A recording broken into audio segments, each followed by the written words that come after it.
What's your favorite Ohtani story that you've heard from somebody? Anybody. Dodgers organization, somebody that you've come across around the batting cage? That's a great question. I have Ohtani things that ramble around in my head. So the first thing is they list him at 6'3", 210. If he's 6'3", I'm 210. Like he's 6'4" and a half, and he's probably 235. The other part that I'm dying to ask him to do, I don't believe he's done it, but it's hard with the translator to get at it. So there's a machine called Traject that almost all these teams have now. And what it is a pitching machine for the hitters. And it will take basically a video of the guy. So he's throwing from the slot that he throws from. So you're taking Blake Snell. Mm-hmm. Now, it doesn't just show you Blake Snell and have him release from where he releases from. The spin rate on the changeup is the same. The spin rate on the fastball is the same. The shape of the slider is the same. What I want is Ohtani, the hitter, to face Ohtani, the pitcher, and say, what do you see? I think that would be amazing. We thought about that. And I don't believe he's done it. And then I asked a couple of guys on his team, and they said they didn't think he would. Why? Because he doesn't want to know the answer? Well, no, because as funny as it sounds, with all this high-tech equipment, he basically does like flips and soft toss. He doesn't hit off of like the high velo machines or anything like that, is what I'm told. So, he's incredible. The one part about it with last night, the night before, he's cramping on the bases. He's on the base 9 times, and everybody's sitting there saying, man, I don't know. And yes, I understand. We have expectations. But at a certain point, when we're surprised by what he does, it's on us. Gosh, it really surprised me. He was able to go out and throw 6 shutout innings and hit 3 homers. At what point are we? It's kind of our fault that we're like, God, this guy's different. You think?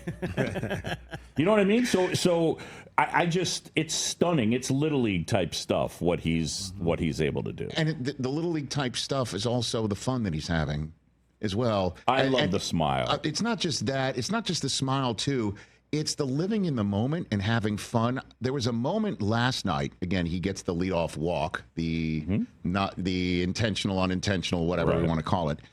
And there's a fielder's choice at second.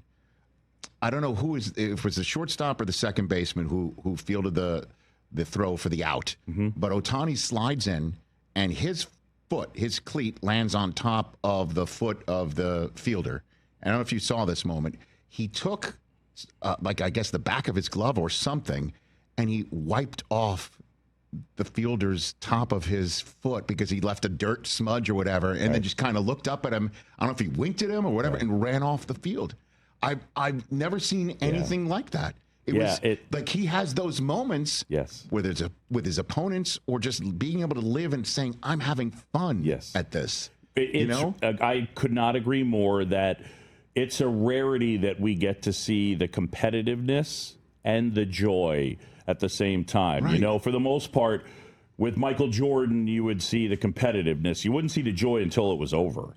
To see guys have the joy, you know, with the Cubs on television, we have a pitcher named Shohei Ohtani, who is the epitome of that. You get to see the joy and how hard he's competing, and I love that so much. Well, Pete Crow-Armstrong is from around here, man, from Harvard Westlake. Everybody around here in Southern California owns feels like they own his success right now because he's really one of Southern California right now.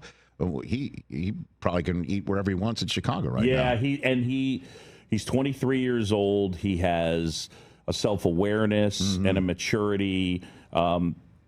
I told this story. I thought it was really neat. He told me that growing up, he would wake his father up, and his dad would either go in the backyard and play baseball with him, or he would sit him in front of the television and make him watch the Kerry Wood 20 strikeout game. He watched it hundreds of times. And he told me that story out here last season, so in 2024. It was right after the Cubs Hall of Fame weekend when Kerry Wood went in. And I said, did you get a chance to meet Kerry? And he said, I did.